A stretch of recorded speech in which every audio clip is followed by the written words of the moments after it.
Deuces. Druski allegations. For around the last 4 years. He was ushered into the internet game around the same time as his good friend Jack Harlow, and it was like as Jack was rising up the ranks of music, Druski was rising up the ranks of Yes sir, yes sir, yes sir, man. Good night. comedy. During that time, he has become the most infamous skit comedian online, and this has obviously afforded him many opportunities, including his own show, countless sponsorships and commercials, features in movies, steak and Happy Dad alcoholic beverages, a feature on 2K, a comedy tour, and frequent collaborations with the biggest streamers and comedians in the world. Basically, this man became a cash cow, as Druski has an insane ability to take everyday situations and types of people and turn them into a viral skit or a meme. And his comedy just has this way of reflecting and predicting in real life situations. But now Druski has found himself wrapped up in the Diddy situation, as he and his friend and popular wide receiver, Odell Beckham Jr. Gang signs, Druski? Jr. have been listed in some of these Diddy accusations. But the claims they are throwing around here are honestly so outlandish that it almost makes this hard to believe. Now, yesterday was when this bombshell would hit the timeline.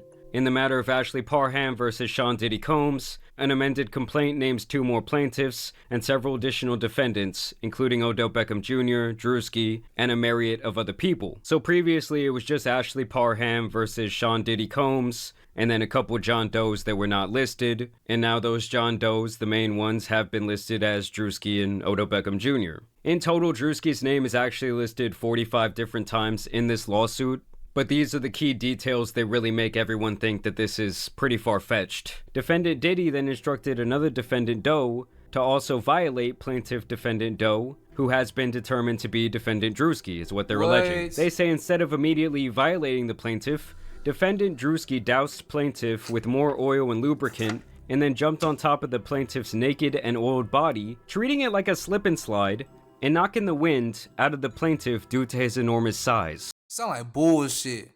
So they're saying, oh, I ain't even know I was in front of this nigga the whole time, bro. That's fine. Gonna be posted up top. Top flow boss. And Druski was in there slipping and sliding all around. Defendant Druski then caught himself from sliding over the plaintiff's oiled body, and off the bed, he then began violating the plaintiff through her reproductive parts. While defendant Druski was violating the plaintiff, defendant Diddy sat in a chair near the bed and began pleasuring himself while recording plaintiff's violation by defendant Druski. Another party's phone fell on the bed near the plaintiff. The plaintiff then attempted to grab the phone, but it slipped out of her hands and onto the floor due to the oil/lubricant that had been doused all over her person by defendants Diddy and Druski.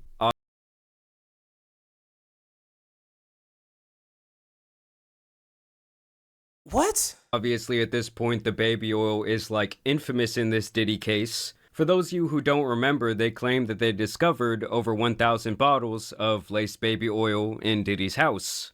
And they seized cases and cases of the kinds of personal lubricant and baby oil that Combs' staff allegedly used to stock hotel rooms for the freak-offs. More than 1,000 bottles altogether. Defendant Diddy began laughing at plaintiff's attempt to grab the phone. Throughout this violent gang violation, defendant Diddy made constant belittling remarks to plaintiff, including that he owned her now. When defendant Druski was finished violating the plaintiff, defendant KK entered the room to examine the condition of the plaintiff, who was barely able to move or control her bodily functions. And they say this is when they attached her to an IV and pretty much brought her back to life, made sure she wasn't gonna die. And that was apparently when Diddy, Shane, who is apparently the man who introduced Diddy to this person, KK, Odell, and Druski then exited the residence to the backyard where they smoked marijuana and cigarettes. And so obviously this all had the internet going absolutely wild. Of course, people immediately started resurfacing old clips of Diddy hanging out with Druski. Don't mind if I do.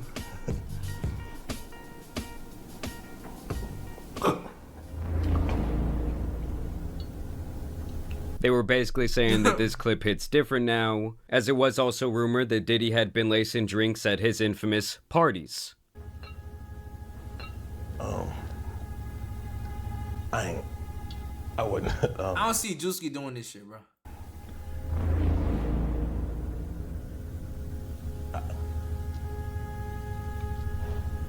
Shut.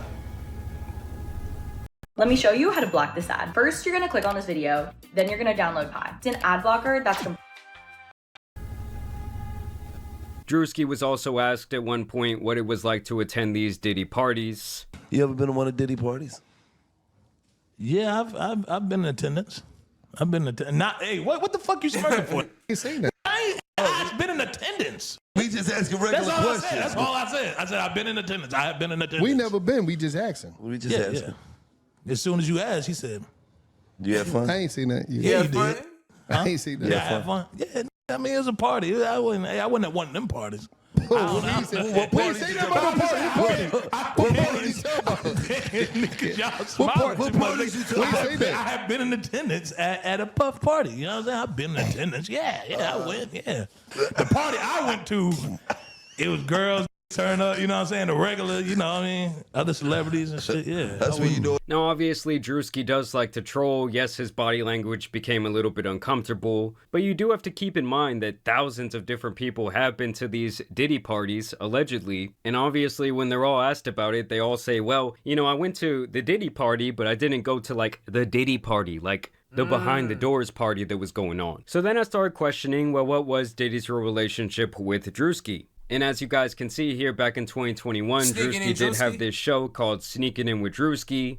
And upon further inspection, you can see that this was airing on Revolt, which was a media network that was primarily owned and founded by Sean Diddy Combs.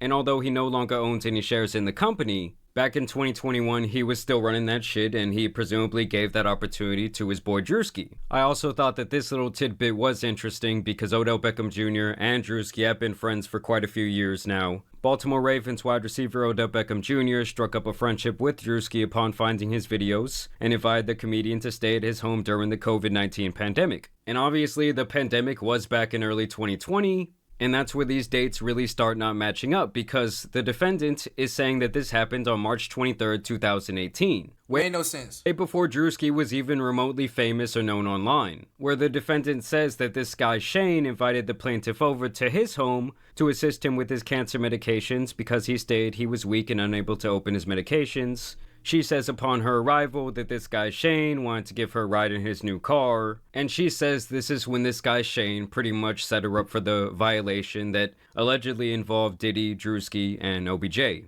Now, much like with Jay-Z with his recent Diddy accusations, Druski would respond swiftly to this filing, where he says the allegation is a fabricated lie. I wasn't a public figure in 2018. I was broke and living with my mom without any connections to the entertainment industry at the time of this allegation, so the inclusion of my name is truly outlandish. My heart breaks for actual victims of abuse, but I'm fully confident that the evidence will expose this falsehood and the individuals who are maliciously trying to game the legal system to peddle false narratives.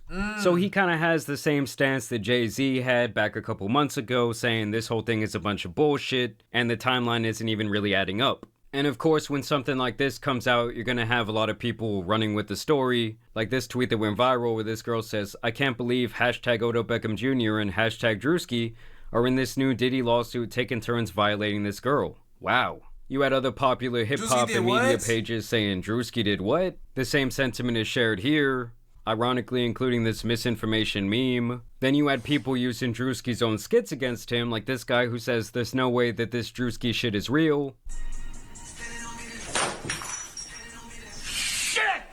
Basically saying that that was Druski's reaction to this information. Another user says Druski after someone didn't give him consent. This guy specifically seems to really be leading the charge when it comes to these Druski jokes about this very serious situation. He says Druski's lawyer right now. We got good and bad news. Good news, we got your payment, buddy. Bad news, they gave you life. Sayonara.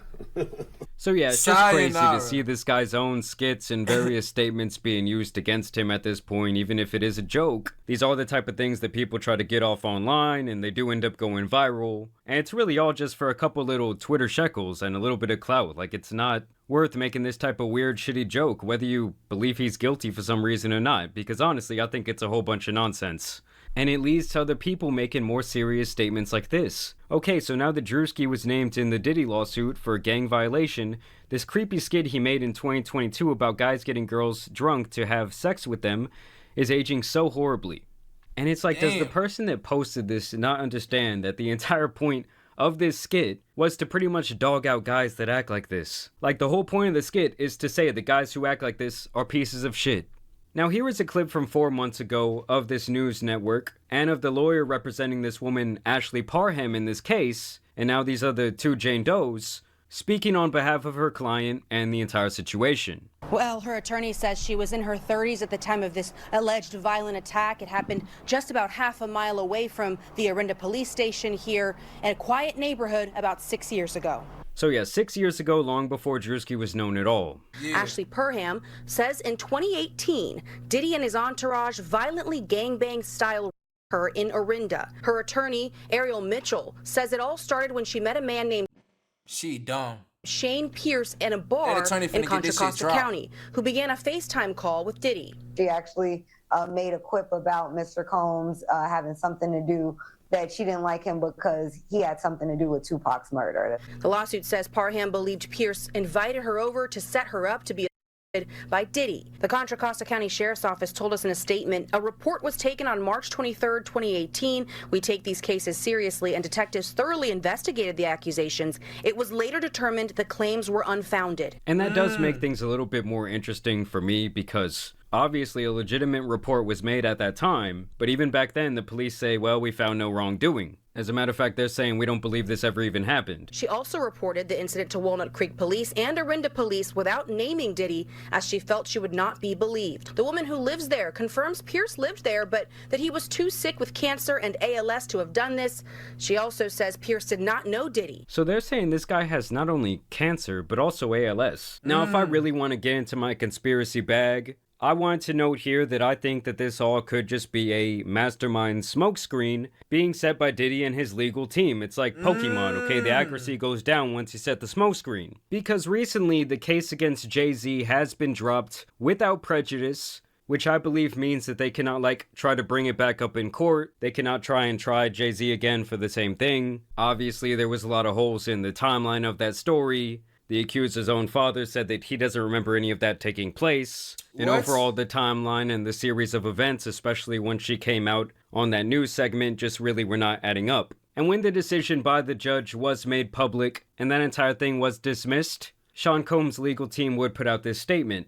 Today's complete dismissal by the 1-800 attorney is yet another confirmation that these lawsuits are built on falsehoods, not facts. For months, we have seen case after case filed by individuals hiding behind anonymity, pushed forward by an attorney more focused on media headlines than legal merit. Just like this claim, the others will fall apart because there is no truth to them. Sean Combs has never essayed or trafficked anyone, man or woman, adult or minor. No number of lawsuits, sensationalized allegations, or media theatrics will change that reality. We will continue to fight these baseless claims and hold those responsible for these false claims. This is just the first of many that will not hold up in the court of law. And that's why I have the feeling that this entire thing is a bit of a smokescreen. Because if you have enough of these outrageous allegations coming out, it allows you to kind of start poking holes and giving a little bit of reasonable doubt to accusations that could actually be legit. And it's like the more outlandish they get, like describing Druski as using her as a slip and slide and then the timeline not adding up at all, it just hurts the case for people who are possibly actual victims of abuse at the hands of P. Diddy. And at this point, it's like Diddy seems so seemingly stuck in this corner that it's like that's all they can do to kind of like alter the public perception a little bit. And as these cases start getting knocked down and dismissed, it kind of starts the social programming and people start to think, well, maybe these other things aren't real either. And obviously on the other end of the spectrum, you're going to have a whole bunch of people just bringing up false claims because they want a payday, they want a settlement. It's just the way they describe the entire series of events just seems a little bit too outlandish for me personally to believe. And I think that it could definitely hurt real victims in this case. Either way, I want to know what you guys think about these accusations down below. These nigga lying on Druski. As always, also want to thank you guys for watching today's video, dropping a like and subscribing, but as you guys know, it's been your boy, the Tan Superman, and some other lawsuits out here need to be covered, so I'm out. Peace. I'm out too.